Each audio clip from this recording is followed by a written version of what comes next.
Assalamualaikum, selamat sore guys. Selamat siang. Masih bareng Pak Aceng, masih di seputaran Cigembor. Kali ini kita berada di Patilasan ataupun makomnya siapa Aceng? Arya Manggala. Arya Manggala.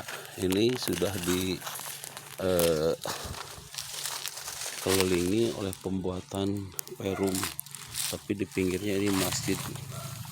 Dan ini salah satu petilasan ini tidak bisa dipindahkan dan memang harusnya dilestarikan ya.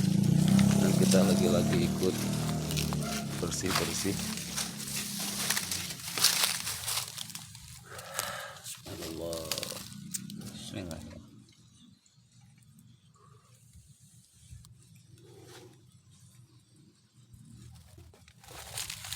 Kalau dulunya pasti ini di daerah hutan, dan karena emang kebutuhan manusia untuk tinggal, jadi sekarang sudah berada berdekatan dengan kita-kita.